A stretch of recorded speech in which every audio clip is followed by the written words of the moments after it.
ఈరోజు తెలంగాణ భవన్లో భారత రాష్ట్ర సమితి ఆధ్వర్యంలో తెలంగాణలో కునారెల్లుతున్న విద్యా వ్యవస్థ మీద కొన్ని వాస్తవాలను ప్రజల ముందర ఉంచడం కోసం ఏర్పాటు చేసిన ఈ ప్రత్యేకమైన మీడియా సమావేశానికి విచ్చేసిన ప్రింట్ మరియు ఎలక్ట్రానిక్ మీడియా మిత్రులందరికీ కూడా నమస్కారం మరియు జై తెలంగాణ. మిత్రులారా, దాదాపుగా కాంగ్రెస్ ప్రభుత్వం కొలువుదీరి ఈ రోజుకు దాదాపుగా 9 నెలలు అవుతున్నది. మరి 9 నెలలలో ఈ రాష్ట్రానికి ఇప్పటి వరకు కూడా విద్యాశాఖ మంత్రి లేరు. మరి గౌరవ రేవంత్ రెడ్డి గారు వారి దగ్గరే ఈ శాఖను పెట్టుకున్నారు. మరి వారికి ఈ శాఖ మీద ఎంత అవగాహన ఉందో లేదో నాకు తెలియదు, కానీ మరి తెలంగాణలో దాదాపుగా 62 లక్షల మంది బిడ్డలు పాఠశాలల్లో చదువుతున్నారు. అదేవిధంగా దాదాపుగా ప్రతి సంవత్సరం కూడా 5 లక్షల మంది విద్యార్థులు ఉన్నత విద్యాలయాల్లో జాయిన్ అవుతున్నారు. దాదాపుగా 12,50,000 మంది విద్యార్థులు ప్రొఫెషనల్ మరియు డిగ్రీ కళాశాలల్లో చదువుతూ ఉన్నారు. అలాగే మరి 10,000 ప్రైవేటు పాఠశాలల్లో 32 లక్షల మంది విద్యార్థులు చదువుతుంటే దాదాపుగా 30,000 25 నుంచి 30,000 ఉన్న ప్రభుత్వ పాఠశాలల్లో కూడా అంతే మంది విద్యార్థులు చదువుతున్నారంటే ప్రభుత్వ పాఠశాలల్లో నుంచి నెంబర్ రోజు రోజుకు తగ్గుతూ ప్రైవేటు పాఠశాలల్లో కంజెషన్ జరుగుతూ ఉన్నది. ప్రైవేటు విద్యా సంస్థల్లో పనిచేస్తున్న ఉపాధ్యాయులు దాదాపుగా 4.5 లక్షల మంది ఉన్నారు. ఈ డేటా చూస్తేనే మీకు అర్థమవుతుంది ప్రైవేటు వ్యవస్థ మీద ప్రెషర్ ఎక్కున్నది. గవర్నమెంట్లో గవర్నమెంట్ విద్యను ఎవరు కూడా పట్టించుకోవడం లేదని చాలా క్లియర్గా అర్థమవుతున్నది. మరి 12.5 లక్షల మంది విద్యార్థులు ఈరోజు రాష్ట్రంలో ఉపకార వేతనాల కోసం వెయిట్ చేస్తున్నారు. విద్యా సంవత్సరం మీ ఉదాహరణకు తెలంగాణలో ప్రజాపాలన కాదు, ఇది ప్రజల మీద ప్రతీకార పాలన నడుస్తూ ఉన్నది. విద్యార్థుల మీద ప్రతీకార పాలన నడుస్తూ ఉన్నది. అదేవిధంగా నిరుద్యోగుల మీద కూడా ప్రతీకార పాలన నడుస్తూ ఉన్నది. తెలంగాణలో ఉన్నత విద్యలో 12.5 లక్షల మంది విద్యార్థులు చదువుతున్నారు. ఈ 12.5 లక్షల మంది విద్యార్థులు engineering colleges, pharmacy colleges, medical colleges, degree కళాశాలలు, మరెన్నో ప్రొఫెషనల్ కాలేజెస్లో చదువుతూ ఉన్నారు. ఈ 12 లక్షల మంది విద్యార్థులకు సాలీన 2,400 కోట్ల ఫీ రీయింబర్స్మెంట్ ఇవ్వాలి. ఇప్పటి వరకు ఈ ఉన్నత విద్యాలయాలకు ప్రభుత్వం చెల్లించాల్సిన పెండింగ్ బకాయిలు 5,900 కోట్లు. ఈ 5,900 కోట్లు కేవలం ఈ 2023-24 విద్యా సంవత్సరం వరకే. మరి 2024-25 కూడా కలిపితే దాదాపుగా 8,350 కోట్లు విద్యార్థులకు ఇవ్వాల్సి ఉంటుంది. మరి రేవంత్ రెడ్డి గారు మీ చేతిలోనే విద్యాశాఖ ఉంది, ఎప్పుడన్నా మీరు దీని మీద రివ్యూ చేసిండ్రా? ఈ విద్యాలయాల్లో చదువుతున్న విద్యార్థులు, మరి ముఖ్యంగా private engineering colleges, private medical కాలేజీలో చదువుతున్న విద్యార్థులు మరింత ఉన్నత విద్యకు పోవాలంటే, పీజీ కాలేజెస్ కానీ పిహెచ్డికి పోవాలంటే, వేరే రాష్ట్రాలకు పోయి చదువుకోవాలంటే వాళ్లకు ఈ డిగ్రీ కళాశాలల్లో, ఇంజనీరింగ్ కళాశాలలో సర్టిఫికేట్లు ఇస్తలేరు. ఎందుకంటే మీ ఫీ రీయింబర్స్మెంట్ బకాయిలు మా దగ్గర లేవు, అందుకొరకు మేము ఇవ్వడం లేదని అంటున్నారు. చాలామంది విద్యార్థులు బాధపడుతున్నారు. మరి వాళ్ళ పరిస్థితి ఎవరు చూడాలి? వాళ్ళు పోయి ఎవరికి చెప్పుకోవాలి? ఎస్సీ శాఖ మంత్రి లేడు, ఎస్టీ శాఖ మంత్రి లేడు, మైనారిటీ శాఖ మంత్రి లేడు, విద్యాశాఖ మంత్రి లేడు. మరి ఎవరికి పోయి చెప్పుకోవాలి? మీరేమో ప్రజల ఫిర్యాదులను నేనే డైరెక్ట్గా ప్రతిరోజు మరి ప్రజాభవన్లో స్వీకరిస్తా అన్న మీరు ఇంతవరకు ఒక్కటేసారి ప్రజావాణికి వచ్చిండ్రు. ప్రజావాణిలో ఒక ఆఫీసర్ను కూర్చోబెట్టిండ్రు. ప్రతిరోజు కూడా టర్న్ బై టర్న్ ఒక డిపార్ట్మెంట్ నుంచి ఒక చిన్న క్లర్కో లేకపోతే సీనియర్ అసిస్టెంట్ వస్తూ ఉన్నాడు. ఇంకా అక్కడ ఎవరు కూడా లేరు. అక్కడికి వచ్చిన వాళ్ళు ఎవరు కూడా వాళ్ళ సమస్యలు పరిష్కారం కావడం లేదు. మరి విద్యార్థులు వాళ్ళ బాధలు ఎవరికి చెప్పుకోవాలి? 8,500 అంటే 5,900 కోట్ల రూపాయల బకాయిలు మీరు రిలీజ్ చేయకపోతే ఈ పిల్లలు ఉన్నత విద్యకు ఎట్లా పోతారు? మరోవైపు ఈ కళాశాలల్లో పనిచేస్తున్న ఉపాధ్యాయులు ఎవరైతే ఉన్నారో వీళ్ళకు కూడా యజమాన్యాలు మాకు గవర్నమెంట్ నుంచి ఫీ రియంబర్స్మెంట్ రాలేదు కాబట్టి మేము మీకు జీతాలు ఇవ్వలేమని అంటున్నారు. అంటే వాళ్ళని కూడా బానిసల్లాగా ట్రీట్ చేస్తున్నారు, విద్యార్థులను డైరెక్ట్ మోసం చేస్తున్నారు. మీ కాంగ్రెస్ పార్టీ ఎన్నికల ముందు ఇచ్చిన హామీల్లో అతి ముఖ్యమైన హామీ ప్రతి విద్యార్థికి కూడా 5 లక్షల విద్యార్థి భరోసా అన్నారు. ఒక్క పైసన్న రిలీజ్ చేసిండ్రా? మళ్ళీ బట్టి విక్రమార్క చెప్పాలి, లేకపోతే రేవంత్ రెడ్డి అన్న చెప్పాలి. ఒక్క పైసన్న విద్యార్థి భరోసా గురించి రిలీజ్ చేసిండ్రా? 10వ తరగతి పాస్ అయితే, ఫస్ట్ క్లాస్లో పాస్ అయితే 10,000 రూపాయలు అన్నారు. ఎంతమందికి ఇచ్చింది మీరు? ఒక్క పైసా కూడా ఇవ్వలేదు. అంటే విద్యార్థులను ప్రజాపాలన పడకేసింది. కనీసం తెలంగాణలో ఎవరైతే విద్యార్థులు ఉన్నారో 62 లక్షల మంది విద్యార్థులు, అదేవిధంగా 12,50,000 మంది విద్యార్థులు ఉన్నత విద్యలో చదువుతున్న వాళ్ళు, వీళ్ళందరి పరిస్థితి ఏంటి ఎప్పుడైనా ఆలోచించిండ్రా మీరు? వాళ్ళకు డబ్బులు పోతున్నాయా లేదని ఆలోచించిండ్రా? దీని మీద కూడా అర్జెంటుగా ప్రభుత్వం ఎప్పుడెప్పుడు ఈ 5,900 రూపాయలు 5,900 కోట్ల రూపాయలు ఎప్పుడు రిలీజ్ చేస్తారనేది ఒక క్యాలెండర్ రిలీజ్ చేయాలి. జాబ్ క్యాలెండర్ ఇస్తామని చెప్పి నిరుద్యోగులను మోసం చేసినట్టు చేస్తే మాత్రం ఊరుకునేది లేదు. తప్పకుండా ఈ 5,900 కోట్ల రూపాయలు విద్యాలయాలకు ఎప్పుడు రిలీజ్ చేస్తారు? విద్యార్థులకు స్కాలర్షిప్లు ఎప్పుడు ఇస్తారు? 2024-25 విద్యా సంవత్సరంలో స్కాలర్షిప్లకు ఇంతవరకు అప్లికేషన్లకే గతి లేదు. మరి ఎప్పుడు ఈ విద్యార్థులు చదువుతారు? విద్యా సంవత్సరం స్టార్ట్ అయింది, మరి ఎందుకు స్కాలర్షిప్లకు అప్లికేషన్లు తీసుకోవడం లేదు? మీరు బడ్జెట్ ఆల్రెడీ ప్రవేశపెట్టినారు కదా, మరి బడ్జెట్ ప్రవేశపెట్టినరు, విద్యా సంవత్సరం స్టార్ట్ అయింది, 2 నెలలైంది, విద్యార్థులు విద్యాలయాలకు పోతున్నారు, ఇప్పటి వరకు కూడా స్కాలర్షిప్లకు అప్లికేషన్లు తీసుకుంటలేరంటే ఎవరు చూస్తున్నారు? అసలు ఈ ప్రభుత్వం ఉన్నదా లేదా అని డౌట్ వస్తున్నది తెలంగాణలో. ఇకపోతే మరి తెలంగాణలో గురుకుల విద్యాలయాల్లో దాదాపుగా మరి కేసీఆర్ గారి హయాంలో గురుకుల విద్యాలయాలు 250-300 నుంచి 1000 దాకా గురుకుల విద్యాలయాలు పెంచి దేశంలోనే గురుకులాలను ఒక అత్యున్నత విద్యాలయాలుగా తీర్చిదిద్ది దేశంలోనే ఒక రోల్ మోడల్గా తయారు చేసిన ఘనత గౌరవ కేసీఆర్ గారిది. కానీ ఈరోజు రేవంత్ రెడ్డి గారి ప్రతీకారణ పాలన అని ఎందుకు అంటున్నామంటే గురుకులాలను పూర్తిగా విస్మరించిండ్రు మరి ముఖ్యమంత్రి రేవంత్ రెడ్డి గారు. ఇంతవరకు ఆ శాఖ మంత్రి ఎవరో ఎవరికీ తెలియదు, అసలు ఆ శాఖలకు మంత్రులే లేరు. మరి అధికారులు ఇష్టారాజ్యంగా నడిపిస్తూ ఉన్నారు. ఒక్కొక్క గురుకులం ఒక్కొక్కలాగుంటున్నది. మరి ముఖ్యమంత్రి గారు ఇంకొక హాస్యాస్పదమైన విషయం ఏంటంటే ముఖ్యమంత్రి గారికి గురుకులాలలో ఏం జరుగుతుందనేది అసలు తెలియదు. తెలిస్తే ముఖ్యమంత్రి గారు ఇంటిగ్రేటెడ్ ఇంటర్నేషనల్ రెసిడెన్షియల్ స్కూల్ అనే మాట మాట్లాడరు. ఇంటర్నేషనల్ స్కూల్ అన్నారు ముఖ్యమంత్రి గారు. అసలు మీ ఇంటర్నేషనల్ స్కూల్ ఎట్లుంటుందో ఒక మోడల్ చూపించండి. మీరు కొడంగల్ అన్నారు, కొడంగల్లో పెద్ద ఎత్తున ఇంటర్నేషనల్ స్కూల్ కడతామని శంకుస్థాపనలు కూడా చేసిండ్రు. మరి బడ్జెట్ ఎంత అలాట్ చేసిండ్రు? మరి బడ్జెట్ అలాట్ చేస్తే మరి ఎక్కడెక్కడ టెండర్లకు ఏ విధంగా అడ్మిషన్ తీసుకుంటారు అనే దాని మీద ఏమన్నా మీరు చెప్పిండ్రా? అదేవిధంగా మరి దాంట్లో విద్యార్థులకు ఎలాంటి విద్యాబోధన ఉంటుంది? దాని మీ ఇంటర్నేషనల్ స్కూల్స్లో మరి ఏ సిలబస్ పెడతారు? సిబిఎస్ఈ పెడతారా, ఐసిఎస్ఈ పెడతారా, ఐసిసిఎస్ఈ పెడతారా, లేకపోతే ఐబీ పెడతారా, లేకపోతే స్టేట్ సిలబస్ పెడతారా? దాని మీద ఇప్పటికీ క్లారిటీ వచ్చిందా? రాలేదు. అసలు గురుకులాల్లో ఇంతకుముందే వైఎస్ రాజశేఖర రెడ్డి గారు ముఖ్యమంత్రిగా ఉన్నప్పుడే ఇంటిగ్రేటెడ్ పాఠశాలలను పెట్టి అది ఫ్లాప్ అయినందుకే దాని మోడల్ తీసేసి ఇప్పుడు గురుకులాల మోడల్ వచ్చింది. గురుకులాల్లో కూడా అన్ని వర్గాలకు చెందిన విద్యార్థులు ఉంటారన్న విషయం ముఖ్యమంత్రి గారికి తెలియకపోవడం నాకైతే చాలా ఆశ్చర్యంగా ఉన్నది. ప్రతి గురుకులాల్లో కూడా ఎస్సీ గురుకులం అంటే ఎస్సీ గురుకులాల్లో కూడా మిగతా వర్గాలకు చెందిన వాళ్ళు ఉంటారు. ఎస్టీ గురుకులం అంటే ఎస్టీలు కాకుండా మిగతా వర్గాలకు చెందిన వాళ్ళు ఉంటారు.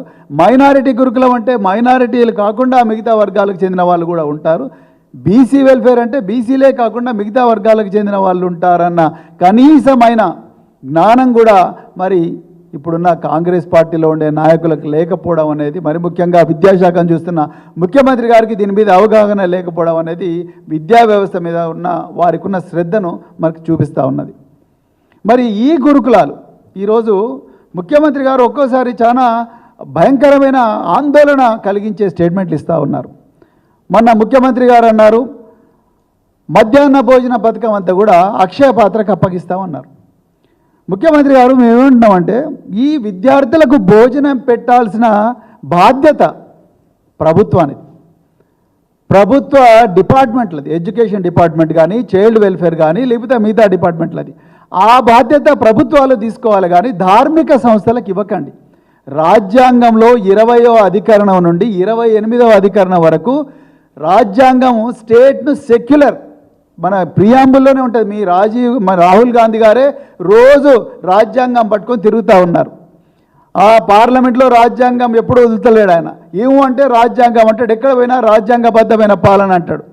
మరి ఆ రాహుల్ గాంధీ గారేమో రాజ్యాంగబద్ధమైన పాలన అంటా ఉన్నాడు, మీరేమో రాజ్యాంగ విలువలకు తూట్లు పొడుస్తూ సెక్యులర్ స్టేట్ అయిన ఈ తెలంగాణను, గంగా జమున తహజీబ్కు ప్రతీకైన తెలంగాణను కేసీఆర్ గారు 10 సంవత్సరాలు ఏ లౌకికత్వాన్ని రక్షించారో అలాంటి తెలంగాణను మీరు తూట్లు పొడిచే ప్రయత్నం చేస్తున్నారు. అక్షయ పాత్రకు మీరు అక్షయ పాత్ర రకరకాల కార్యక్రమాలు చేసుకోండి, మాకు చాలా చాలా ధన్యవాదాలు. కానీ అక్షయ పాత్ర అనే ఒక ధార్మిక సంస్థను తీసుకొచ్చి మీరు విద్యాలయాల్లో పెట్టడం అనేది కరెక్ట్ కాదు. రకరకాల మతాలకు, రకరకాల వర్గాలకు చెందిన విద్యార్థులు, రకరకాల విశ్వాసాలకు చెందిన విద్యార్థులు మరి ఉంటారు. కాబట్టి అక్కడ ధార్మిక సంస్థలకు తావు లేదు అనేది మేము బలంగా నమ్ముతున్నాం. దయచేసి అలాంటి పని చేయకండి. వాళ్ళు ఎగ్స్ ఇవ్వరు, వాళ్ళు మటన్ చికెన్ దొరకదు. మరి పిల్లలకు ఎగ్స్ మటన్ చికెన్ ఎవరు పెట్టాలి మీరు అక్షయ పాత్రకు ఇచ్చినప్పుడు? దాని గురించి ఎవరైనా ఆలోచించిందా? తెలంగాణలో 90% మంది విద్యార్థులు మరి నాన్ వెజ్ మరి లేకపోతే విద్యార్థులు ఏ విధంగా వాళ్ళకి యానిమల్ ప్రోటీన్ వస్తుంది? అన్ని సైన్సెస్ అన్నీ కూడా సైంటిస్టులందరూ కూడా విద్యార్థులకు ప్లాంట్ ప్రోటీన్తో పాటు యానిమల్ ప్రోటీన్ రావాలని చెప్పినప్పుడు మరి అసలు నాన్ వెజిటేరియన్నే నమ్మని సంస్థకు మీరు ఏ విధంగా మరి ప్రభుత్వ నిధులతోని ఏ విధంగా వాళ్ళ చేతులు అప్పగిస్తారు? మీకు విద్యా వ్యవస్థ మీద అవగాహన లేదన్న దానికి ఇది ఒక చిన్న ఎగ్జాంపుల్. ఇక రెండవది, ఇటీవలి కాలంలో ఒక న్యూస్ చూసినాం. గురుకులాల్లో మరి ముఖ్యంగా ఎస్సీ గురుకులాల్లో బ్రహ్మకుమారీస్తోని మేము మానసిక ఉల్లాసానికి సంబంధించిన తరగతులు జరిపిస్తామని. నిజానికి దేశంలో ఎక్కడ కూడా ఏ రాష్ట్రం కూడా ఈ ప్రయత్నం చేయలేదు. నేను మళ్ళొకసారి హెచ్చరిస్తున్నా, ప్రభుత్వాన్ని రిక్వెస్ట్ చేస్తున్నా, దయచేసి ఈ పేద విద్యార్థుల మీద ప్రయోగాలు చేయకండి, వాళ్ళ జీవితాల మీద ప్రయోగాలు చేయకండి. అవసరం నేను మీ పిల్లల మీద కూడా ప్రయోగాలు చేయకండి. బాల్యంలో పిల్లలు వాళ్ళు ఆడుకోవాలి, పాడుకోవాలి, ప్రపంచాన్ని చూడాలి, తర్వాత కొత్త కొత్త స్నేహితులను తయారు చేసుకోవాలి, కొత్త కొత్త పుస్తకాలు చదవాలి. ప్రపంచంలో ఎక్కడైతే మేధో సంపత్తి ఉందో, ప్రపంచంలో ఎక్కడైతే కొత్త కొత్త ఆవిష్కరణలు జరిగినాయో, అది మేడం క్యూరీ కావచ్చు, లేకపోతే సర్ సివి రామన్ కావచ్చు, లేకపోతే ఇంకెంతో సుబ్రహ్మణ్యం చంద్రశేఖర్ కావచ్చు, విశ్వం ఎక్కడుందో, విశ్వాంతరాలంలో ఏం జరుగుతూ ఉన్నది, సముద్ర గర్భంలో ఏం జరుగుతూ ఉన్నది, జీవ కణాల్లో ఏం జరుగుతూ ఉన్నది, సైన్స్ మీద కానీ లేకపోతే రకరకాల విషయాల మీద తెలుసుకోవాల్సిన వయసులో మీరు గురుకులాల లోపలికి, తర్వాత ప్రభుత్వ పాఠశాలల లోపలికి, ప్రైవేటు పాఠశాల లోపలికి ధార్మిక సంస్థలను తీసుకొచ్చి విద్యార్థులను చిన్న వయసులోనే జీవితం మీద నిరాశ వచ్చే విధంగా మీరు భావన కల్పిస్తూ ఉన్నారు. ఏ తల్లి కూడా, ఏ తండ్రి కూడా చిన్నతనంలోనే తన పిల్లలు నిరాశావాదంతోనో లేకపోతే ఒక సెన్స్ ఆఫ్ డిటాచ్మెంట్తో బతకాలని అనుకోరు. అందుకొరకే నేను మళ్ళీ రిక్వెస్ట్ చేస్తున్నా, బ్రహ్మకుమారి సంస్థ గొప్పదే కావచ్చు, వారి ఆలోచన విధానం గొప్పదే కావచ్చు, వాళ్ళ మెడిటేషన్ చేసే విధానం గొప్పదే కావచ్చు, కానీ అడల్ట్స్కి ఇవ్వండి. ఒక వ్యక్తి 18 సంవత్సరాలు నిండిన తర్వాత, అడల్ట్ అయిన తర్వాత, ఈ ప్రపంచంలో ఏం జరుగుతుందో అనే తెలుసుకునే శక్తి వచ్చిన తర్వాత వాళ్ళు ఇష్టపూర్వకంగా బ్రహ్మకుమారి సంస్థలకు పోతే మాకు అభ్యంతరం లేదు. కానీ చిన్నారి పిల్లలు 5వ తరగతి, 6వ తరగతి, 7వ తరగతి, 8వ తరగతి, 9వ తరగతి, 10వ తరగతి, ఇంటర్మీడియట్ ఫస్ట్ ఇయర్, సెకండ్ ఇయర్లో ఉండే పిల్లలకు తల్లిదండ్రుల కాన్సెంట్ లేకుండా వాళ్ళని ఇలాంటి ధార్మిక సంస్థలను మరి వాళ్ళకి ఎక్స్పోజ్ చేస్తే వాళ్ళ మనసులు ఎటో పోయే అవకాశం కూడా ఉన్నది. దయచేసి దీన్ని కూడా మానుకోవాలని చెప్పేసి నేను తెలంగాణ ప్రభుత్వాన్ని డిమాండ్ చేస్తున్నా. చిన్నపిల్లలు లౌకికంగా పెరగాలి. పాఠశాలల్లో, కళాశాలల్లో లౌకికవాదం వికసించాలి. రాజ్యాంగ విలువలు వికసించాలి అంతే తప్ప ధార్మిక సంస్థలు ప్రవేశించి ఏదో చేసి పిల్లలను ఇంకేటో తీసుకుపోయే పరిస్థితి రాకూడదని చెప్పేసి కూడా మేము ఈ సందర్భంగా చెప్తున్నాం. మరి పాఠశాలల్లో కళాశాలల్లో సూసైడ్లు జరుగుతూ ఉన్నాయి. మాకు కూడా చాలా ఆందోళనగా ఉంది. సూసైడ్లు జరుగుతూ ఉన్నప్పుడు మేము మొదటి నుంచి చెప్తున్నాం, కేసీఆర్ గారు సూసైడ్ ప్రివెన్షన్ కోసం ప్రతి గురుకుల పాఠశాలల్లో కౌన్సిలర్లను పెట్టిండ్రు. పార్ట్ టైం బేసిస్ మీద కౌన్సిలర్లను పెట్టి విద్యార్థులకు ప్రతి 15 రోజులకోసారో నెల రోజులకోసారో వాళ్ళ అంతర్గత సమస్యలు కానీ లేకపోతే వాళ్ళ వ్యక్తిగత సమస్యలు కానీ 1-on-1 బేసిస్ మీద విన్నారు ఆ కౌన్సిలర్లు. మళ్ళీ అలాంటి వ్యవస్థ సృష్టించాలని మేము మొదటి నుంచి చెప్తున్నాం. ప్రతి 2 పాడు మీ దగ్గర డబ్బులు లేకపోతే ప్రతి మండలానికి ఒక 3 కౌన్సిలర్లు పెట్టండి, షిఫ్ట్ వైజ్ వాళ్ళతో పని చేయించండి. ప్రొఫెషనల్ కౌన్సిలర్లు ఎంతోమంది క్లినికల్ సైకాలజిస్టులు ఉన్నారు, సోషల్ వర్క్ చేసిన వాళ్ళు ఉన్నారు, లేకపోతే ఎంతోమంది సైకాలజీలో పీజీలు చేసిన వాళ్ళు ఉన్నారు, ఎంతోమంది సైకాలజీల కింద ఇంటర్న్స్గా పనిచేస్తున్న వాళ్ళు ఉన్నారు. వాళ్ళతోని మీరు చెప్పించండి. లేకపోతే మరి సూసైడ్ ప్రివెన్షన్ కోసం రోషిని ఫౌండేషన్ అని హైదరాబాద్లో చాలా ఫేమస్ ఫౌండేషన్ ఉంది. చేతన హాస్పిటల్ ఉంది, ఆశా హాస్పిటల్ ఉంది.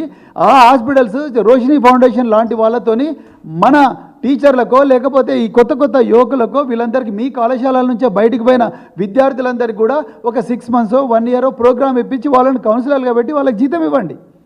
అంతే తప్ప ధార్మిక సంస్థలను తీసుకొచ్చి ఈ పేద విద్యార్థుల మీద బ్రహ్మకుమారిస్ కానీ లేకపోతే ఈ అక్షయ పాత్ర లాంటి ఫౌండేషన్స్ వీళ్ళతోని ఈ విద్యార్థుల మీద దయచేసి ప్రయోగాలు చేయకండి. ఏ వర్గాలకు చెందిన ఏ మతాలకు చెందిన విద్యార్థులైనా వాళ్ళు లౌకికత్వంతోనే బాల్యంలో పెరగాలి తప్ప వాళ్ళు ఇట్లాంటి సంస్థలతో ప్రభుత్వం ఒప్పందం కుదుర్చుకొని ఈ ప్రభుత్వ సంస్థల్లోకి వాళ్ళను పేరెంట్స్ కన్సెంట్ లేకుండా వాళ్ళందరినీ తీసుకొచ్చి వాళ్ళని ఏదో మానసికోల్లాసం పేరు మీద వాళ్ళని ఎటో తీసుకపోతే మాత్రం మేము ఒప్పుకోమని చెప్పేసి కూడా ఈ సందర్భంగా మరి ప్రభుత్వాన్ని మేము హెచ్చరిస్తున్నాం.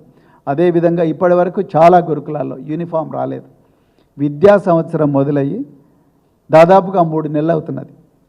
3 నెలలు అవుతున్నా 4 నెలలు అవుతున్నా ఇప్పటికీ పిల్లలకు యూనిఫామ్ లేదు. ఇంకొక నెల అయితే చలికాలం మొదలవుతుంది, ఉలెన్ రగ్స్ లేవు. కేసీఆర్ గారు ఒక్కొక్క ఉలెన్ రగ్గు పర్సనల్గా చూసి 600 రూపాయల 3 నుంచి 400 రూపాయల విలువైన ఉలెన్ రగ్గు ప్రతి విద్యార్థికి వానకాలంలోనే వచ్చేసినట్టు చూసేవారు. దానివల్ల చలికాలంలో విద్యార్థులు చలికి తట్టుకొని మరి చదువుకుంటారు గ్రామీణ ప్రాంతాల్లో అటవీ ప్రాంతాల్లో అనే ఉద్దేశంతో ఆనాడు చేశారు. కానీ ఈరోజు ఆ పరిస్థితి లేదు. యూనిఫామ్ లేదు, బూట్లు లేవు. ఒకవైపు ఒలింపిక్లో మనకు మెడల్ లేవని ఏడుస్తూ ఉన్నాం, మరి పిల్లలు ఆడుకోవడానికి బూట్లు ఉండాలిగా. ఇంతవరకు ఏ గురుకుల పాఠశాల కూడా బూట్లు ఇవ్వలేదు. స్పోర్ట్స్ షూస్ లేవు, ప్రభుత్వ పాఠశాలలో కూడా లేవు. ఏ గురుకుల పాఠశాలలో కూడా ఏ గురుకుల పాఠశాలలో కూడా స్పోర్ట్స్ డ్రెస్ లేదు ఇంతవరకు కూడా. మరి ఎక్కడి నుంచి విద్యార్థులు స్పోర్ట్స్ పర్సన్స్గా తయారవుతారు? ఏ విధంగా ప్లేట్లు గ్లాసులు కటోరాలు లేకపోతే ఇంటి నుంచి తెచ్చుకుంటున్నారు విద్యార్థులు. ట్రంక్ పెట్టెలు కూడా ఇంటి నుంచి తెచ్చుకునే పరిస్థితి. పాతకాలం పోయిన సంవత్సరం ఇచ్చిన యూనిఫామ్నే ఈరోజు కూడా వేసుకునే పరిస్థితి. ముఖ్యమంత్రి గారు మీరు ఎప్పుడన్నా రివ్యూ చేసినారా వీటి గురించి? ఇక మూడవది, ఇది చాలా బాధాకరమైన విషయం, తెలంగాణ ప్రజలందరూ కూడా తెలుసుకోవాలి. ఈరోజు తెలంగాణ జైళ్ళల్లో ఖైదీలకు ప్రతిరోజు ఒక్కొక్క ఖైదీ మీద ప్రభుత్వం 83 రూపాయలు ఖర్చు పెడుతున్నది తిండి కోసం. మళ్ళీ రిపీట్ చేస్తున్నా, తెలంగాణలో జైళ్ళల్లో ఖైదీల కోసం ఒక్కొక్క ఖైదీకి తిండి కోసం 83 రూపాయలు ఖర్చు పెడుతున్నది. తెలంగాణ ప్రజలు ఆశ్చర్యపోయే విషయం ఏంటంటే ఈరోజు తెలంగాణ ప్రభుత్వం ఒక్కొక్క విద్యార్థి మీద కేవలం 36 రూపాయలు మాత్రమే ఖర్చు పెడుతున్నది. అంటే నేరాలు చేసి జైళ్ళల్లో మగ్గుతున్న ఖైదీలకేమో 83 రూపాయలు పెట్టి మంచి తిండి పెడుతున్నారు. మీరు పెట్టండి, అది కరెక్షన్ సర్వీస్ సంస్కరించే సంస్థ కాబట్టి మీరు పెట్టండి, మాకు అభ్యంతరం లేదు. కానీ ఈ రాష్ట్రానికి ఈ దేశానికి భవిష్యత్తు విద్యార్థులు వాళ్ళకు మాత్రం కేవలం 36 రూపాయల 75 పైసలే ఇస్తున్నారు రోజుకు. ఖైదీకేమో 83 రూపాయల తిండి పెడుతున్నారు, విద్యార్థికేమో 36 రూపాయల 75 పైసల తిండే పెడుతున్నారు. కేసీఆర్ గారు ఉన్నప్పుడు నెయ్యి ఇచ్చేవాళ్ళు విద్యార్థులకు. కేసీఆర్ గారు ముఖ్యమంత్రిగా ఉన్నప్పుడు విద్యార్థులకు 4 సార్లు చికెను, 2 సార్లు మటను, వారానికి 5 సార్లు ఎగ్స్, రాగి మాల్టు ఇవన్నీ ఇచ్చేవాళ్ళు, సాయంత్రం పూట స్నాక్స్. ఈరోజు పరిస్థితి ఎట్లయిపోయిందయ్యా అంటే మూడు సార్లు చికెన్ ఇవ్వడమే గగనం. ఆ చికెన్ ఇవ్వాలంటే 3 సార్లు ఎగ్గు బంద్ చేయాలి. ఇప్పుడు నెలకు 2 సార్లైనా మటన్ ఇచ్చేవాళ్ళు ఇప్పుడు ఒక్కసారి కూడా మటన్ ఇచ్చే పరిస్థితి గురుకుల పాఠశాలలో లేదు. ఇది పరిస్థితి. ఇక 2016లో కేసీఆర్ గారు ఆనాడు ఇదంతా గుర్తించే ఈ 38 రూపాయల వరకు డైట్ ఛార్జీలు పెంచారు. కానీ ఇలా రేట్స్ విపరీతంగా పెరిగిపోయినాయి. ఉదాహరణకు మీకు ఎడిబుల్ ఆయిల్ అంటే వంట వండే నూనె 2017 సంవత్సరంలో లీటరు 64 రూపాయలకు దొరికింది. ఈరోజు అదే కిలో అంటే అదే 1 లీటరు ఎడిబుల్ ఆయిల్ ఈరోజు 133 రూపాయలకు దొరుకుతున్నది. పాఠశాలలకు ఇదే సప్లై చేస్తున్నారు. ఉప్పు కేజీ 2017-18 సంవత్సరంలో కేజీ 8 రూపాయలకు దొరికేది ఉప్పు, ఈరోజు 20 రూపాయలకు దొరుకుతున్నది. 2017లో కిలో ఉల్లిగడ్డలు 13 రూపాయలకు దొరికేవి.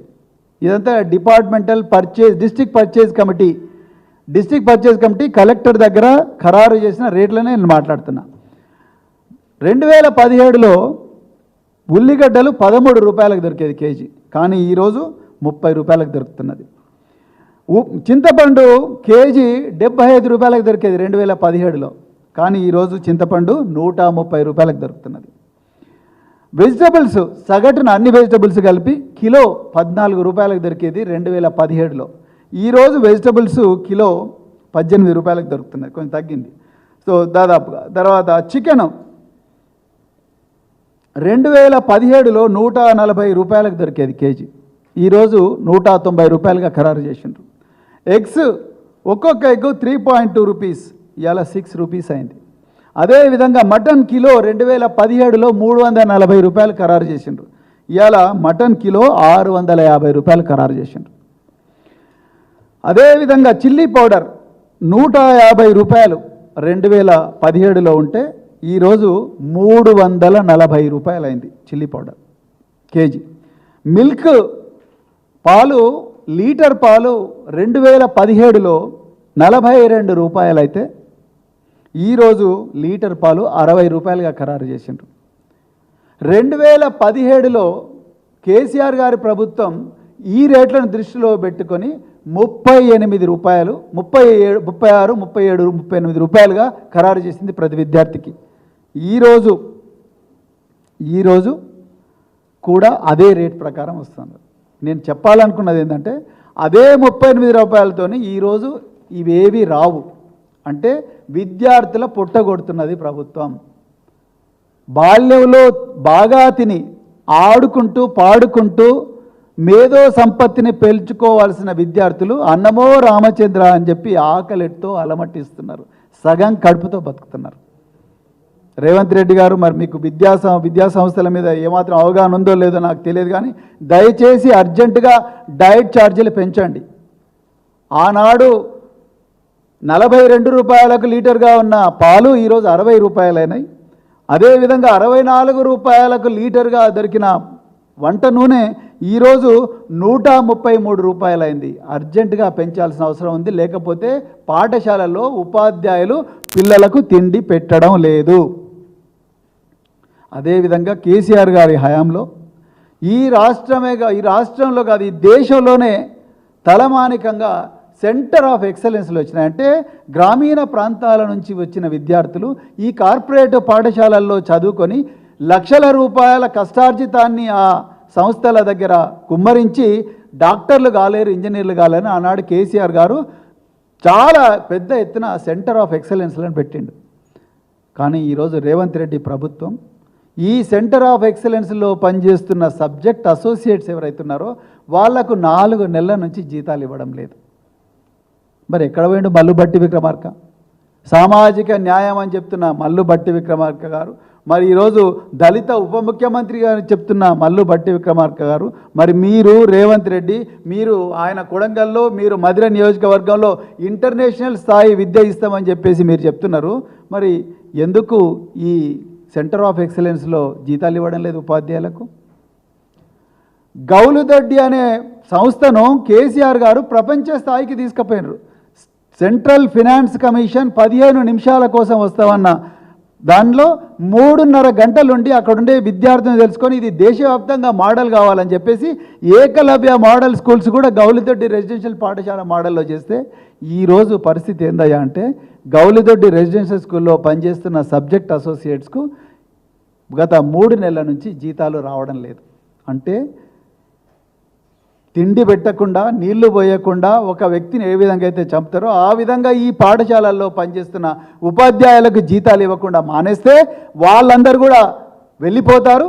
వెళ్ళిపోతే అక్కడున్న విద్యార్థులు మళ్ళీ బర్రెలు గాయడానికి గొర్రెలు గాయడానికి పోతారు అన్న భావనతో కుట్రతోనే ఈరోజు కాంగ్రెస్ ప్రభుత్వం ఈరోజు ఈ ఎస్సీ ఎస్టీ బీసీ మైనారిటీ వర్గాలకు చెందిన విద్యార్థుల జీవితాలను నాశనం చేస్తుందనేది మాత్రం చెప్తున్నా. అదే చేయడమే కాకుండా వాళ్ళ మీద ఈ బ్రహ్మకుమారీస్ లాంటి సంస్థలు లేకపోతే అక్షయపాత్ర లాంటి సంస్థలు ఇంకెన్నో రకరకాల ధార్మిక సంస్థలను తీసుకొచ్చి వాళ్ళ మీద ప్రయోగాలు చేస్తున్నది. మాకు ఈరోజు కావాల్సిందంటే పెద్ద పెద్ద ఆస్ట్రోనాట్లను తీసుకురండి, బ్రహ్మకుమారీస్ కాదు, బ్రహ్మోస్ క్షిపణి తయారు చేసిన సైంటిస్టులను తీసుకురండి, ఏపీజే అబ్దుల్ కలాం లాంటి సైంటిస్టులను ఈ పాఠశాలకు తీసుకురండి, గొప్ప గొప్ప డాక్టర్లను తీసుకురండి, లేకపోతే సైంటిస్టులను తీసుకురండి, ఇంజనీర్లను తీసుకొని ఎలాన్ మస్క్, మార్క్ జుకర్బర్గ్, లేకపోతే ఇంకెవరైనా గొప్ప గొప్ప వ్యక్తులు ఉంటే ప్రపంచాన్ని మారుస్తున్న వ్యక్తులు అలాంటి వాళ్ళని తీసుకొచ్చి తెలంగాణ బిడ్డలకు పరిచయం చేయించండి. అంతే తప్ప వాళ్ళ మనోభావాలతోని వాళ్ళ సంస్కృతులతోని ఆడుకోవద్దని చెప్పేసి నేను ఈరోజు తెలంగాణ ప్రభుత్వాన్ని డిమాండ్ చేస్తున్నా. అదేవిధంగా పెరిగిన రేట్లను ఆధారంగా మరి ఈ రేట్లను బట్టి అర్జెంటుగా మెస్ ఛార్జీలు పెంచాల్సిన అవసరం ఉన్నది. పెంచకపోతే మాత్రం పిల్లలు ఆకలితో అలమటించడం ఖాయమని చెప్పేసి కూడా ఈ సందర్భంగా చెప్తున్నా. అదేవిధంగా కేసీఆర్ గారి హయాంలో దాదాపుగా 80 స్పోర్ట్స్ అకాడమీస్ పెట్టిండ్రు. తెలంగాణ స్పోర్ట్స్లో కూడా బాల్యం నుంచే విద్యార్థులు మరి క్రీడల్లో కూడా రాణించాలని చెప్పేసి. కానీ అలా స్పోర్ట్స్ అకాడమీస్లో పనిచేస్తున్న ఉపాధ్యాయులు ఎవరైతే ఉన్నారో వాళ్ళకు కూడా జీతాలు రావడం లేదు. మొట్టమొదటిసారిగా దేశంలో ఎన్నడూ లేని విధంగా కోడింగ్ అకాడమీ అంటే పిల్లలు ఈ డిజిటల్ టెక్నాలజీస్లో version 1, version 2, version 3, web 1, web 2, web 3 technologies ఏవైతే ఉంటాయో ఈ టెక్నాలజీస్లో బాల్యం నుంచి కూడా గ్రామీణ ప్రాంతాల్లో ఆదిలాబాద్లో ఆసిఫాబాద్ నుంచి మొదలు పెడితే ఆసిఫాబాద్ కొమరంభీం జిల్లా నుంచి మొదలు పెడితే అలంపూరు దాకా, కొడంగల్ నుంచి కోదాడ దాకా పేద వర్గాలకు చెందిన విద్యార్థులు కూడా ఆధిపత్య వర్గాలకు చెందిన విద్యార్థులలాగానే వాళ్ళ కుటుంబాలకు చెందిన విద్యార్థులలాగానే వాళ్ళు కూడా బాగా చదువుకొని డిజిటల్ టెక్నాలజీస్లో ఈ టెక్నాలజీ రెవల్యూషన్లో వాళ్ళు కూడా భాగస్వాములు కావాలని చెప్పేసి మరి కోడింగ్ స్కూల్ పెడితే ఈరోజు ఆ కోడింగ్ స్కూలును కూడా మూసేసే ప్రమాదం కుట్ర జరుగుతూ ఉన్నది రేవంత్ రెడ్డి హయాంలో. దీన్ని కూడా మానుకోవాలని చెప్పేసి అంటే నాకు అర్థం కానిది ఏంటంటే ముఖ్యమంత్రి గారికి ఈ ప్రజలు ఈ పేద ప్రజలు అంటే ఎందుకింత ప్రతీకార వాంఛతో రగిలిపోతూ ఉన్నారు. నిన్న మహబూబ్నగర్ జిల్లాలో ఏమాత్రం నోటీసులు ఇవ్వకుండా ఆ దివ్యాంగులు అదేవిధంగా మరి పేద దళితులు గిరిజనులు వాళ్ళందరి ఇళ్ళు కూలగొట్టినరు. ఆ శిథిలాల నుంచి ఒక విద్యార్థి స్కూల్ యూనిఫామ్ వేసుకొని ఆ శిథిలాల నుంచి పుస్తకాలు ఏరుకుంటుంటే కళ్ళల్లో నీళ్ళు వచ్చినాయి. అంటే మరి రేవంత్ రెడ్డి గారు మీ అన్నకేమో ఒక రూలు, దుర్గమ్మ చెరువు దగ్గర తిరుపతి రెడ్డి గారికేమో 30 రోజుల నోటీస్ ఇస్తారు. మరి ఆ మహబూబ్నగర్లో ఆ గిరిజనులు దళితులు అదేవిధంగా దివ్యాంగులు వాళ్ళేం పాపం చేసినారండి? వాళ్ళకు కూడా నోటీస్ ఇవ్వండి కదా, వాళ్ళకు కూడా నోటీస్ ఇచ్చి మరి వాళ్ళకు కూడా హైకోర్టు పోయే అవకాశం కల్పించండి. పట్టా సర్టిఫికెట్లు ఉన్నా కూడా వాళ్ళను కూలగొట్టిండ్రు కదా. మరి ఇలాంటి ప్రతీకార వాంఛతో రగులుతా ఉంది. ఎందుకు మరి రేవంత్ రెడ్డి గారికి పేద ప్రజలంటే ఇంత ప్రతీకారం ఉన్నదో నాకైతే అర్థం కావడం లేదు. అదేవిధంగా మరి విద్యార్థుల ఆరోగ్యానికి సంబంధించి కేసీఆర్ గారు ఉన్నప్పుడు తెలంగాణలో అన్ని గురుకులాల విద్యార్థులు నిరంతరం ఆరోగ్యంగా ఉండాలని చెప్పేసి ఒక కమాండ్ సెంటర్ పెట్టండి. 24 గంటలు వారానికి 7 రోజులు 300 రోజులు 65 రోజులు నడిచే కమాండ్ సెంటర్ పెడితే ఈరోజు ఆ కమాండ్ సెంటర్లు మూతపడ్డాయి. మరి విద్యార్థులు పాము కాటుతో చచ్చిపోతున్నారు, తేలు కాటుతో చచ్చిపోతున్నారు. పిల్లలు అనారోగ్యానికి గురైతే ప్రిన్సిపల్ వాళ్ళను గవర్నమెంట్ హాస్పిటల్లో ప్రైవేట్ హాస్పిటల్లో తీసుకుపోయే పరిస్థితి ఉంటే కానీ ఈరోజు ప్రిన్సిపల్ తల్లిదండ్రులను పిలిపించి మీ పిల్లలకు జ్వరం వచ్చింది మీరు తీసుకొని పోయి నయం చేయించండి అనే పరిస్థితికి ఈరోజు మరి విద్యాలయాలు దిగజారినాయి. దాని గురించి కూడా మరి ఆలోచించాల్సిందిగా మేము కోరుకుంటున్నాం. అదేవిధంగా మరి కేసీఆర్ గారి హయాంలో ఏ కార్పొరేట్ హాస్పిటల్కు పర్మిషన్ ఇచ్చినా మరి డైరెక్టర్ మెడికల్ ఎడ్యుకేషన్ ఆయనే పర్మిషన్ ఇవ్వాలి. ఏ కార్పొరేట్ హాస్పిటల్కు పర్మిషన్ ఇచ్చినా ఏ టీచింగ్ హాస్పిటల్ కూడా పర్మిషన్ ఇచ్చినా కూడా దాంట్లో 2వ క్లాజ్లో ఏమని చెప్పిండ్రు? The hospital should give free medical treatment to students of SC, ST, BC residential schools, ST Ashram schools, KGBV schools and then Mabadi schools and ST hostels అని 2వ క్లాజ్లో చాలా క్లియర్గా మరి మెన్షన్ చేసిండ్రు. కానీ ఏ కార్పొరేట్ హాస్పిటల్ కూడా ఈ పేద విద్యార్థులకు ఉచిత వైద్యం ఇవ్వడం లేదు. అంటే మరి ప్రభుత్వం వీళ్ళతో కుమ్మక్కైందా? ఈ పేద విద్యార్థులు పిట్టల్లాగా రాలిపోవాల్సిందేనా? మరి జగిత్యాల జిల్లాలో పెద్దాపూర్ గురుకుల పాఠశాలలో వారం రోజుల వ్యవధిలోనే 2 పిల్లలు పాము కాటుతో చచ్చిపోయినరు. మరి వాళ్లకు మీలాగా ముఖ్యమంత్రి అయ్యే అర్హత లేదా? వాళ్లకు ఐఏఎస్లు, ఐపీఎస్లు అయ్యే అర్హత లేదా? వాళ్లకు డాక్టర్లు, ఇంజనీర్లు అయ్యే అర్హత లేదా? లేకపోతే వాళ్ళు కూడా మీ పిల్లల్లాగానే మరి వేరే పాఠశాలల్లోకి, వేరే దేశాల్లోకి, వేరే రాష్ట్రాల్లోకి పోయి చదువుకునే అర్హత, అవకాశం లేదా? ఒక్కసారి ఆలోచించాలి ప్రభుత్వం అని కూడా నేను రిక్వెస్ట్ చేస్తున్నా. ఇకపోతే ఉన్నత విద్య, మరి ముఖ్యమంత్రి గారు లండన్ పోయినరు, చాలా సంతోషం. అమెరికా పోయినరు, చాలా సంతోషం. అదేవిధంగా దక్షిణ కొరియా పోయినరు, చాలా సంతోషం. తెలంగాణను కూడా ఆ విధంగా తయారు చేయాలని మీరు అనుకుంటున్నారు, చాలా సంతోషం. మా వర్కింగ్ ప్రెసిడెంట్ కేటీఆర్ గారు కూడా దాన్ని అతీతంగా మీరు ప్రపంచంలో ఎక్కడ పోయి అక్కడ ఉండే బెస్ట్ విషయాన్ని నేర్చుకొని వచ్చి ఇక్కడ మరి మీరు చేస్తే బాగుంటుంది అన్నారు. కానీ అక్కడ జరిగింది అది కాదు, అది మనీ లాండరింగ్ వ్యవహారం జరిగింది. అమెరికాలో స్వచ్ఛ మరి కంపెనీతో ఏదైతే చేసుకున్నారో అది సొంతం తమ్ముడితోనే మరి అక్కడ అగ్రిమెంట్ చేసుకొని ఆ కంపెనీ వచ్చి ఇక్కడ ఏదో పెట్టుబడి పెడుతుంది అంటే నాకేదో మనీ లాండరింగ్ గుర్తుకొస్తూ ఉన్నది. Prevention of money laundering act కింద ఏదో జరుగుతూ ఉన్నది ఇక్కడ, ఒక గూడు పుటాన్ అనేది దాంట్లో చాలా క్లియర్గా అర్థమవుతూ ఉన్నది. రెండవది, ముఖ్యమంత్రి గారు లండన్కు పోయినారు. లండన్కు పోయి ఎంతసేపు థేమ్స్ చుట్టే, థేమ్స్ నది అంటే మన మూసీ నది లాగానే అక్కడ థేమ్స్ నది ఉన్నది. ఆ థేమ్స్ నదికి రైట్ సైడ్ లెఫ్ట్ సైడ్ ఉండే వాకర్స్ ట్రాక్ ఏదైతే ఉంటుందో ఆ వాక్వేలో తిరిగిండు ముఖ్యమంత్రి, చాలా సంతోషం. ఆయనతో పాటు అధికారులు కూడా తిరిగిండ్రు. నా డౌట్ ఏంటంటే ముఖ్యమంత్రి గారు కేవలం మున్సిపల్ శాఖ మంత్రినా? మరి విద్యాశాఖ కూడా ఆయన దగ్గర ఉందిగా. మరి లండన్లో ఆక్స్ఫర్డ్ యూనివర్సిటీ ఉన్నది, కేంబ్రిడ్జ్ యూనివర్సిటీ ఉన్నది, యూనివర్సిటీ కాలేజ్ ఆఫ్ లండన్ ఉన్నది, వరల్డ్లో నెంబర్ 7th ర్యాంక్. అదేవిధంగా కింగ్స్ కాలేజ్ లండన్ ఉన్నది. అదేవిధంగా మరి లండన్ యూనివర్సిటీ ఉన్నది, లండన్ స్కూల్ ఆఫ్ ఎకనామిక్స్ ఉన్నది. London school of doctor BR Ambedkar garu PG చేసిన లండన్ స్కూల్ ఆఫ్ ఎకనామిక్స్ అక్కడే ఉన్నది. ఎంతోమంది గొప్ప గొప్ప వ్యక్తులు చదివిన Oxford, Cambridge, London school of economics, university of college London, Kings college లండన్లో కనీసం అడుగు కూడా పెట్టలేదు రేవంత్ రెడ్డి గారు.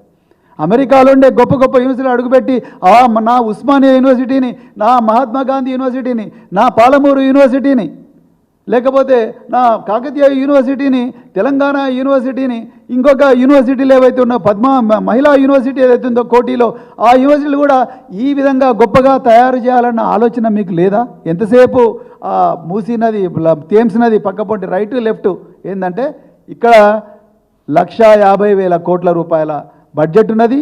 ఈ బడ్జెట్ ఎట్లయినా కూడా ఎన్కేసుకోవచ్చు అన్న ఆలోచనతోనే ఈ లెఫ్ట్ రైట్ చేస్తున్నారు. కానీ తెలంగాణలో దాదాపుగా కోటి మంది విద్యార్థుల భవిష్యత్తుని తీర్చిదిద్దే యూనివర్సిటీలను మార్చే ప్రయత్నం ఏది కూడా ముఖ్యమంత్రి గారు చేయడం లేదు. విద్యాశాఖకు ఒక మంత్రి లేకపోవడం, దాంట్లో బడ్జెట్ ఇవ్వకపోవడం, ఇంతవరకు యూనివర్సిటీలకు వైస్ ఛాన్సలర్ను పెట్టకపోవడం. ఆల్మోస్ట్ 9 months అవుతుంది, ఇప్పటి వరకు యూనివర్సిటీలో వైస్ ఛాన్సలర్స్ లేరు. మరి వైస్ ఛాన్సలర్ లేకపోతే యూనివర్సిటీ ఎట్లా నడుస్తుంది? ఐఏఎస్ ఆఫీసర్లు ఎన్ని డిపార్ట్మెంట్లను చూస్తారు? వాళ్ళు పోయి యూనివర్సిటీలో విద్యార్థుల బాగోగులు ఎట్లా చూస్తారు? వాళ్ళ స్కాలర్షిప్ల గురించి ఎట్లా చూస్తారు? వాళ్ళ సిలబస్ గురించి ఎట్లా చూస్తారు? వాళ్ళ లెక్చరర్ల చదువు చెప్తున్నారు లేదా ఎట్లా చూస్తారు? ఐఏఎస్ ఆఫీసర్లు వాళ్ళతో అవుతుందా? ఎక్కడ పోయిన మరి మీ సెర్చ్ కమిటీ? దీని మీద కూడా ముఖ్యమంత్రి గారు ఏం మాట్లాడడం లేదు. అందుకొరకు మేము భారత రాష్ట్ర సమితి తరఫున మేము ఈ తెలంగాణ ప్రభుత్వాన్ని డిమాండ్ చేస్తున్నాం, అర్జెంటుగా మరి ఈ బకాయిలు ఏవైతే ఉన్నాయో 5,900 కోట్ల బకాయిలను రిలీజ్ చేసే క్యాలెండర్ వెంటనే రిలీజ్ చేయాలి. అదేవిధంగా గురుకులాల్లో రావాల్సిన వసతులన్నీ కూడా అర్జెంటుగా ఇచ్చి అక్కడ ఉన్న 7 లక్షల విద్యార్థులను కూడా అర్జెంటుగా ఆదుకోవాలి. మూడవది, ధార్మిక సంస్థలతో చేసుకుంటున్న ఒప్పందాలు ఏవైతే ఉన్నాయో ఆ ఒప్పందాల ప్రజల కన్సెంట్ లేకుండా, తల్లిదండ్రుల కన్సెంట్ లేకుండా రాజ్యాంగ వ్యతిరేక ఒప్పందాలు, వాటిని వెంటనే రద్దు చేసుకోవాలి. పాఠశాలల్లో గొప్ప గొప్ప వ్యక్తులను తీసుకురండి, ఆవిష్కరణ చేసిన సైంటిస్టులను తీసుకురండి, ఏపీజే అబ్దుల్ కలాంను తీసుకొచ్చిన మిసైల్ మ్యాన్లను లాంటి వాళ్ళను తీసుకురండి, డాక్టర్ బిఆర్ అంబేద్కర్ లాంటి వాళ్ళని తీసుకురండి, సర్ సివి రామన్ వంటని తీసుకురండి, రవీంద్రనాథ్ ఠాగూర్ లాంటి వాళ్ళని తీసుకురండి. అంతే తప్ప మీరు చిన్నతనంలోనే విద్యార్థులకు ఈ ధార్మిక సంస్థల ఎక్స్పోజర్ అవసరం లేదు అనేది మేము నమ్ముతున్నాం బలంగా. అదేవిధంగా మరి కాంగ్రెస్ తన మేనిఫెస్టోలో చెప్పినట్టుగా విద్యార్థి భరోసా స్కీమ్ అయితే ఉందో ఆ విద్యా భరోసాలో 5 లక్షల రూపాయల ఆర్థిక సహాయాన్ని వెంటనే కూడా ప్రకటించాలని చెప్పేసి ముఖ్యమంత్రి గారిని డిమాండ్ చేస్తున్నాం. అదేవిధంగా ప్రతి మండలానికి ఇంటర్నేషనల్ స్కూల్ అని చెప్పి రేవంత్ రెడ్డి గారు అన్నారు. ప్రతి మండలానికి మీరు చేస్తారో చేయలేరో తెలియదు, కానీ మీ సొంత మండలమైనా మీ సొంత నియోజకవర్గం కొడంగల్లో అయినా కనీసం మరి మొదలుపెట్టి బడ్డు విక్రమార్క గారు మరి ఆయన మధ్యలో పెట్టుకుంటా అంటున్నారు. మీ 2 నియోజకవర్గాల ముందైతే ప్రయోగాత్మకంగా చేసి మీ ఇంటర్నేషనల్ విద్య అంటే ఏందో డిఫైన్ చేయండి. మీ సిలబస్ ఏంది? విద్యార్థులను జయం కోరుతున్నారు. ఫ్యాకల్టీ అమెరికా నుంచి వస్తారా, ఆస్ట్రేలియా నుంచి వస్తారా, లేకపోతే ఆఫ్రికా నుంచి వస్తారా, లేకపోతే రష్యా నుంచి వస్తారా? ఒకసారి క్లియర్గా డిఫైన్ చేయండి. విద్యార్థులు ఒక 8 సంవత్సరాలు మీ స్కూల్లో చదివిన తర్వాత పెద్దగైన తర్వాత ఏమవుతారు అనేది క్లియర్గా డిఫైన్ చేయండి. దాని మీద చర్చ పెట్టండి. విద్యా కమిషన్ అంటున్నారు. విద్యా కమిషన్ పెట్టినంత మాత్రాన అది కంటి తుడుపు చర్యగానే మిగిలిపోతుంది. మీరు బడ్జెట్ ఇవ్వకపోతే మీరు ఇచ్చే బడ్జెట్లో 90% శాలరీస్కే పోతున్నది. మరి విద్యార్థులకు వాలీబాల్ ఎక్కడ దొరుకుతుంది, క్యారమ్ బోర్డ్ ఎక్కడ దొరుకుతుంది, లేకపోతే ఎక్స్కర్షన్స్ కూడా ఎక్కడ దొరుకుతుంది, లేకపోతే వాళ్ళు విదేశాలకు పోవాలంటే ఎక్కడ దొరుకుతుంది, వాళ్ళకు మిగతా స్కాలర్షిప్స్ ఇవన్నీ ఎక్కడి నుంచి వస్తాయి, వాళ్ళకి మంచి తిండి ఎక్కడి నుంచి దొరుకుతుంది? మీరు ఇచ్చే అరకొర బడ్జెట్లో దాని గురించి కూడా ఆలోచించాలి. డైట్ ఛార్జీలను అర్జెంటుగా పెంచాలి. అర్జెంటుగా డైట్ ఛార్జీలు పెంచాలి. ఎందుకంటే జైళ్ళల్లో మగ్గుతున్న ఖైదీలు 83 రూపాయల తిండి తింటున్నారు. మాకు అభ్యంతరం లేదు, వాళ్ళకి మంచిగానే పెట్టండి, సంతోషం. కానీ విద్యార్థులకు మాత్రం 36 రూపాయలు మాత్రమే ఇవ్వడం అంటే సగానికి సగం తగ్గించినట్టు. దానివల్ల విద్యార్థుల మనోవికాసం అనేది జరగదు. అందుకొరకు అర్జెంటుగా డైట్ ఛార్జీలు 70 రూపాయలు వాళ్ళకు కూడా చేయండి అని చెప్పేసి మేము డిమాండ్ చేస్తున్నాం. అదేవిధంగా మరి విద్యార్థులకు ఇవ్వాల్సిన యూనిఫామ్, అదేవిధంగా బూట్లు అలాంటివన్నీ కూడా వెంటనే ఇవ్వండి. సెంటర్ ఆఫ్ ఎక్సలెన్స్లు ఏవైతే ఉన్నాయో, ఈ సెంటర్ ఆఫ్ ఎక్సలెన్స్లు, తర్వాత స్పోర్ట్స్ అకాడమీస్, కోడింగ్ అకాడమీస్, ఈ స్పెషలైజ్డ్ అకాడమీస్ ఏవైతే ఉన్నాయో వాటిని ఇంకా బలోపేతం చేయండి. బలోపేతం చేసి వాటిలో పనిచేస్తున్న ఉపాధ్యాయులకు జీతాలు ఇవ్వండి. ఇంతకుముందు ప్రభుత్వం ఇచ్చినప్పుడు మీరెందుకు ఇవ్వలేరు? సో ఇవ్వండి, ఇంకా ఎక్కువ ఇవ్వండి. Absolutely not a problem. So అదేవిధంగా బీసీలను వెంటనే నియమించాలి. అదేవిధంగా మరి మానసిక ఉల్లాసం కోసం, విద్యార్థులలో ఆత్మహత్యల నివారణ కోసం మంచి మంచి ఫౌండేషన్స్ ఉన్నాయి. రోషిని ఫౌండేషన్ ఉంది, అదేవిధంగా రకరకాల సైంటిఫిక్ ఫౌండేషన్స్ ఉన్నాయి. వాటిని తీసుకొచ్చి మరి విద్యార్థులకు ట్రైనింగ్ ఇప్పించండి. దానివల్ల వాళ్ళ లోపల మంచి మానసిక ఉల్లాసం కలుగుతుందని చెప్తూ మరి ఇంత చక్కటి అవకాశం ఇచ్చిన మరి మీడియా మిత్రులందరికీ కూడా మరొకసారి హృదయపూర్వక ధన్యవాదాలు చెప్తున్నా. జై తెలంగాణ.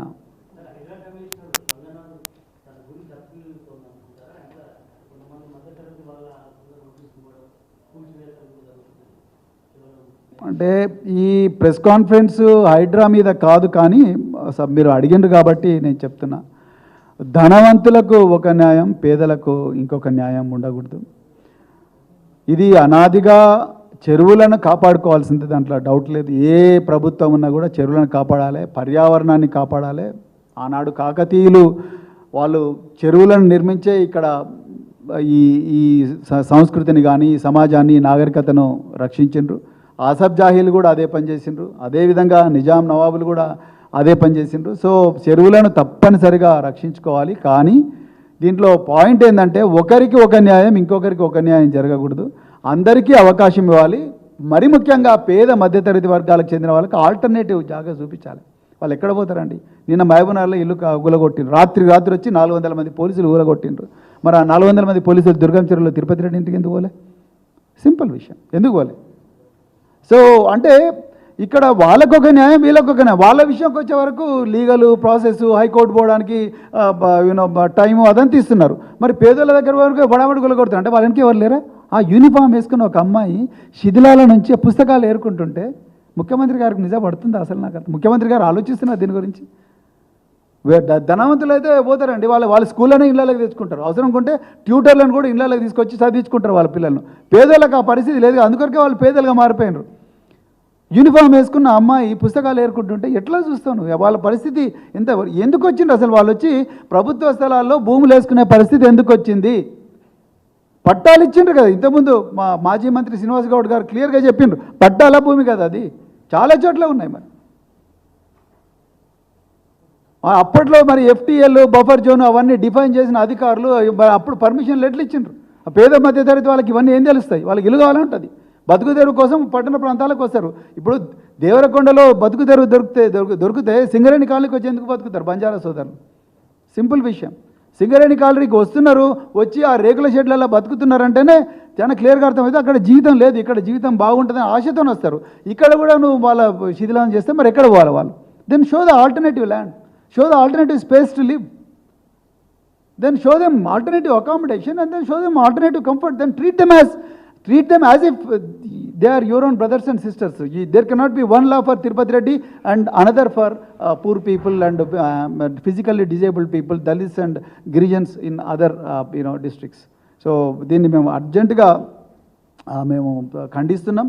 ఇది ప్రభుత్వం అలాంటివి మానుకోవాలి. పేద ప్రజలు మధ్యతరగతి ప్రజలు వాళ్ళు బతుకుదెరువు కోసం వచ్చిండ్రు, వాళ్ళకి they have to show alternative land. Government, it is government responsibility, it state's responsibility. They are the voters of the state and they pay the taxes and you gave electricity connection, you gave water connection, you gave pattas, and even then you are demolishing their homes. So and then you are not giving an opportunity. అసలు opportunity ఇవ్వడం లేదు. Opportunity ఇవ్వకపోతే మరి వాళ్ళు ఎట్లా కోర్టుకి ఎట్లా పోతారు? కోర్టుకు పోవడానికి కూడా డబ్బులు ఉండవు వాళ్ళ దగ్గర. కోర్టుకి ఎవరి దగ్గర పోవాలో తెలియదు, ఎట్లా పోవాలో తెలియదు, వాళ్ళ గోస ఎట్లా ఉంటుంది కోర్టు. సో చాలా ఘోరం. నేను అందుకొరకే చెప్తున్నా, మళ్ళీ రిపీట్ చేసి, దిస్ మై లాస్ట్ స్టేట్మెంట్. ప్రజాపాలన కాదు ఇది, ప్రజల మీద ప్రతీకార పాలన. ప్రజల మీద ప్రతీకార పాలన జరుగుతూ ఉన్నది. అర్జెంటుగా ప్రభుత్వం మానుకోకపోతే మాత్రం పెద్ద విప్లవం వస్తుంది తెలంగాణలో. సో ఇదే మేము చెప్పాలనుకున్నాం. Thank you very much. జైతన్.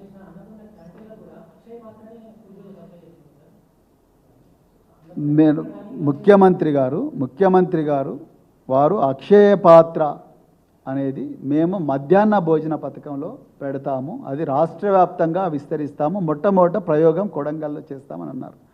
బెంగళూరులోనే దీని మీద పెద్ద కర్ణాటకలోనే దీని మీద పెద్ద కాంట్రవర్సీ నడుస్తుంది. అక్షయ పాత్ర అనే ఒక ధార్మిక సంస్థకు వాళ్ళ కొన్ని సెట్ బిలీఫ్స్ ఉన్నాయి, రైట్, సెట్ ఐడియాస్ ఉన్నాయి. సో ఈ స్కూల్స్, కాలేజెస్ ప్రభుత్వమైనా ప్రైవేట్ అయినా they are all secular institutions. అర్థమైందా? సెక్యులర్ ఇన్స్టిట్యూషన్స్లో ప్రభుత్వమే డిసైడ్ చేయాలి మెనూ ఏంటనేది. అర్థమైందా మీకు? సో ప్రభుత్వం డిసైడ్. ఇప్పుడు వాళ్ళు ఎగ్ సప్లై చేయరు, వాళ్ళు మటన్ చికెన్ పెట్టరు, మరి పిల్లలకి ఎట్లా దొరుకుతుంది? అర్థమైందా మీకు?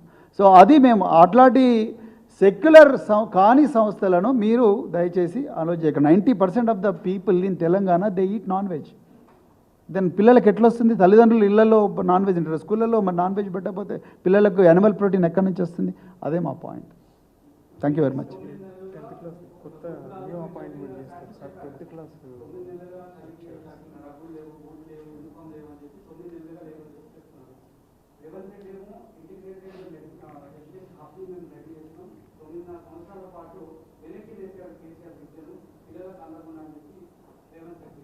చాలా మంచి ప్రశ్న. ధన్యవాదాలు ఈ ప్రశ్న అడిగినందుకు. కేసీఆర్ గారు విద్యా వ్యవస్థను 9 సంవత్సరాలు 10 సంవత్సరాలు డికేడ్స్ ముందరికి తీసుకుపోయాడు. అందుకొరకే ఆంధ్రప్రదేశ్ ఉమ్మడిగా ఉన్నప్పుడు గురుకులాల్లో సంవత్సరానికి 3 డాక్టర్లు 4 డాక్టర్లు తయారయ్యారు ఒక్క కాలేజ్ నుంచి. ఈరోజు 300 నుంచి 400 500 మంది డాక్టర్లు ఒక్కొక్క కాలేజ్ నుంచి తయారవుతున్నారు. ఓకే, ఒకప్పుడు కేవలం 4-5 మెడికల్ కాలేజీలే ఉండేవి. గాంధీ, ఉస్మానియా, కాకతీయ 3 మెడికల్ కాలేజీలు, ఇంకొక 2-3 ఎక్స్ట్రా వచ్చినాయి. ఈరోజు దాదాపుగా ప్రతి జిల్లాకు ఒక మెడికల్ కాలేజ్ ఉంది ఆల్మోస్ట్, రైట్. సో విద్యా వ్యవస్థను ఒక్కసారి క్వాంటమ్ లీప్ తీసుకుపోయి ఇంకెక్కడో professional colleges, fisheries colleges, forest colleges, గురుకుల సైనిక్ కాలేజెస్, దేశంలోనే మొట్టమొదటిసారిగా అమ్మాయిల కోసం సైనిక పాఠశాలలు పెట్టిండ్రు కేసీఆర్ గారు. మీకు కావాలంటే బీబీనగర్లో చూడండి. మ్యూజిక్ కాలేజెస్ పెట్టిండ్రు, రైట్. కానీ ఈరోజు అక్కడ పనిచేస్తున్న ఉపాధ్యాయులకు జీతాలు రావడం లేదు రేవంత్ రెడ్డి హయాంలో. First point. సెకండ్ పాయింట్, నిజానికి ముఖ్యమంత్రి గారు ఇంటర్నేషనల్ స్కూల్ అంటున్నారు. అసలు ఇంటర్నేషనల్ స్కూల్లో ఏంటి సిలబస్? ముఖ్యమంత్రి డిఫైన్ చేయాలి. ఇంటర్నేషనల్ స్కూల్లో ఉపాధ్యాయులు ఇంటర్నేషనలా, విద్యార్థులు ఇంటర్నేషనలా? సిలబస్ ఇంటర్నేషనలా లేకపోతే బిల్డింగ్ ఇంటర్నేషనలా? అక్కడ చదివిన విద్యార్థులు డైరెక్ట్ ఇక్కడ నుంచి ఇంటర్నేషనల్ యూనివర్సిటీకి పోతారా? ఏంది అసలు? వాట్ ఈజ్ ఇంటర్నేషనల్ ఎడ్యుకేషన్ అనే దాని మీద ముఖ్యమంత్రి క్లారిఫై చేయాలి. మూడవది ముఖ్యమంత్రి గారు అవకాశ సందర్భంలో ఉన్న ఒక్కొక్క కులానికి ఒక్కొక్క స్కూల్ ఎందుకు అన్ని కులాలు కలిపి ఒకటి పెడుతున్నారు. ముఖ్యమంత్రి గారి అవగాహన రాహిత్యానికి నిజంగా నవ్వొస్తున్నది. అలాంటి వ్యక్తి ముఖ్యమంత్రిగా ఎట్లుంటున్నాడు, అది విద్యాశాఖ తన దగ్గర పెట్టుకున్నారు. ప్రతి గురుకుల పాఠశాలల్లో కూడా వెదర్ ఇట్ ఈజ్ జనరల్ గురుకులం, వెదర్ ఇట్ ఈజ్ ఎస్సీ గురుకులం, ఎస్టీ గురుకులం, బీసీ గురుకులం, మైనారిటీ గురుకులం ఆర్ ఎనీ గురుకులం, అన్ని వర్గాలకు చెందిన విద్యార్థులు అక్కడ చదువుకుంటున్నారు. నేను ఇప్పుడు కావాలంటే ఇప్పుడు మీకు జీవోలు చూపిస్తా, ముఖ్యమంత్రి గారిని కూడా పోయి చూసుకోమని అధికారులను చెప్పించుకోమని చెప్పండి, because entire administration is reporting to him. So ప్రతి చోట కూడా అన్ని వర్గాలకు చెందిన వాళ్ళు ఉన్నారు. ప్రతి ఎస్సీ డిపార్ట్మెంట్లో ఉండే గురుకులాల్లో ఎస్సీ సప్లై నుంచి నిధులు వస్తాయి, ట్రైబల్ గురుకులాలకు ట్రైబల్ సప్లై నుంచి నిధులు వస్తున్నాయి, రైట్.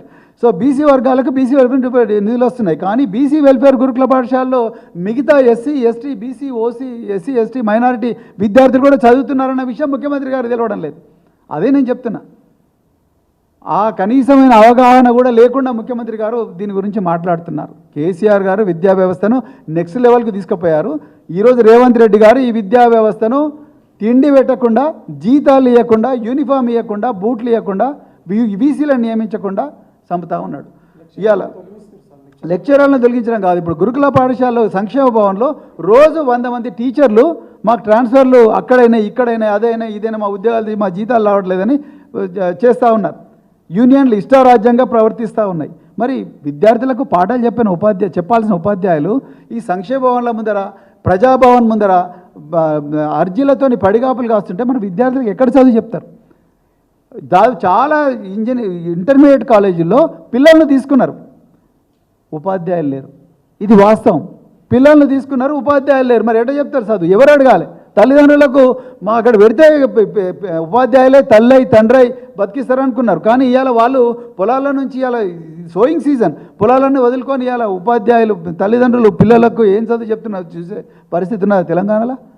సో అదో పాతాళానికి దిగజారిపోయింది విద్యా వ్యవస్థ. దృష్టి మరల్చడం కోసమే ముఖ్యమంత్రి గారు హైడ్రా లేకపోతే అదనో ఇదనో చేస్తున్నాడు తప్ప నిజానికి స్థూలంగా మౌలికంగా తెలంగాణకి ఏం జరగాలనో అది జరగడం లేదు. ప్రజల మీద ప్రతీకార పాలన జరుగుతుంది అనేది మేము చెప్పాలనుకున్నాం. Thank you very much. జై తెలంగాణ.